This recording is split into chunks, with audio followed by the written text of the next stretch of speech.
सबको नीलिमा दुबे का जय श्री कृष्ण। बहू का होना या ना होना ज़रूरी है कि आज के समाज में। आप एक कहानी सुनाती हूँ। पेरेंट्स रहते हैं, सभी पेरेंट्स अपने बच्चों को चाहते हैं कि वो बहुत अच्छे से परवरिश हो उनकी, बहुत बड़ा कोई डॉक्टर बने, कोई इंजीनियर बने, कोई कलेक्टर बने। तो ऐसे ही करके एक शांति देवी थी और दीपक थे। दोनों का एक लड़का था। दोनों ने उसे पाल पोस के बहुत बड़ा आदमी बनाया। शांति देवी जैसे नाम वैसा ही उनका स्वभाव, बहुत शांत स्वभाव की थी, बहुत अच्छे स्वभाव की थी। उन्होंने अपने बेटे को बहुत अच्छी परवरिश दी। वो चाहते थे कि उनका बच्चा बहुत बड़ा डॉक्टर बने और ऐसा हुआ भी। बच्चा बहुत बड़ा डॉक्टर बना। बड़ी खुशी खुशी उन्होंने अपने बच्चे का विवाह किया, बहू आई। लेकिन कहा जाता ना, एक शब्द औषधि बने, एक शब्द बने विष। कभी भी हमको ऐसे शब्दों का इस्तेमाल नहीं करना चाहिए कि वो आपके जीवन में विष बन जाए। कई लोग रहते हैं हमेशा कटाक्ष ही बोलते हैं। अगर सामने वाला आपसे अच्छा व्यवहार कर रहा है तो आप उसको रिप्लाई में अच्छा व्यवहार दो। ज़रूरी नहीं है आप उसके सामने विष ही उगलो। लेकिन विष भी क्या होता है, धीरे धीरे कहते हैं ना, मीठा जहर धीरे धीरे करके कभी कभी कड़वा जहर बन के और काम तमाम भी कर देता है। तो उसकी जो बहू थी ना, वो बहुत कटु वचन बोलती थी। कुछ भी होता था वो हमेशा कड़वा ही बोलती थी, उसके मुँह से अच्छा वचन निकलता ही नहीं था। लेकिन शांति देवी जैसी शांति नाम वैसा ही उनका स्वभाव, वो सब कुछ पी जाती थी। उनके हस्बैंड जो थे उनका देहांत हो जाता है, शांति देवी अकेली रहती है। बच्चा बड़ा हो ही चुका है, डॉक्टर बन ही चुका है, बहू आई चुकी है। उनकी गृहस्थी चल रही थी आराम से। अब शांति देवी के जीवन में कुछ नहीं बचा था। जब भी उसका बेटा उसको सामने दिखता, वो उसको देखती रहती। वो जॉब पर जाता तो उसको पीछे से निहारती रहती, दरवाजे पे खड़ी हो जाती, जब तक कि वो ओझल नहीं हो जाता, जब तक उसे देखती रहती। बेटा भी अच्छा था, आता घर में, जब भी आता माँ से बात करता, माँ के पास घंटों बैठता, उसका हालचाल पूछता। लेकिन पीछे से क्या, बेटे को तो नौकरी भी करनी थी, नौकरी पे जाना था। नौकरी पे नहीं जाएगा तो कैसे काम चलेगा। वो नौकरी पे जाता। ऐसे देखते देखते काफ़ी वर्ष बीत चुके थे। अब करीब 5 वर्ष बीत चुके थे। शांति देवी अपनी बहू को बहुत एडजस्ट करती थी, बहुत ज़्यादा। कभी अपने बेटे से शिकायत भी नहीं करती थी कि बेटा बहू ने आज ऐसा करा, कभी नहीं कहती थी। वो समझती थी कि बेटे बहू के जीवन में कभी जहर नहीं घोलना चाहिए। जैसा परमात्मा ने आपको रिश्ता बनाया है, सब उसकी मर्ज़ी से रिश्ते मिलते हैं। कहते हैं ना, जन्म मरण और परन परमात्मा के हाथ में होता है। तो हर व्यक्ति का परन भी परमात्मा के हाथ में होता है।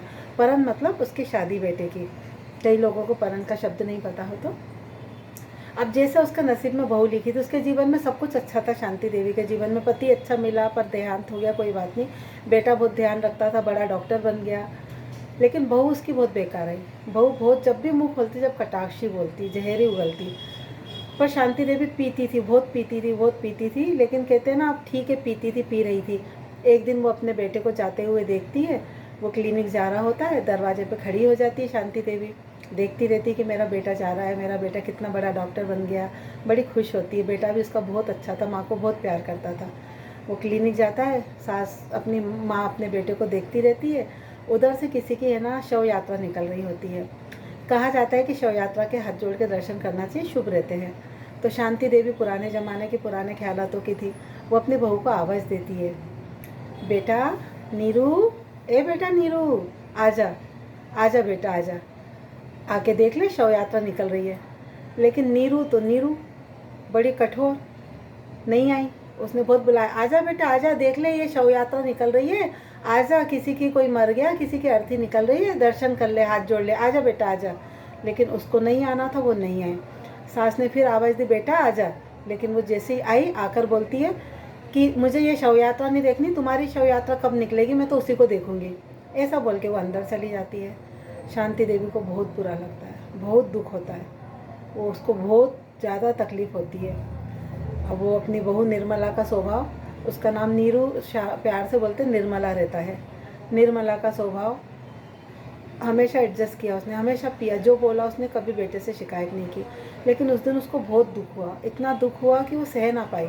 वो कमरे में गई, कमरे में जाके अपना दरवाज़ा बंद किया, अपने पति की फ़ोटो उठाई, फ़ोटो के ऊपर से माला को हटा दिया और हाथ में फ़ोटो लेके घंटों बात करने लगी कि आप मुझे छोड़ के क्यों चले गए।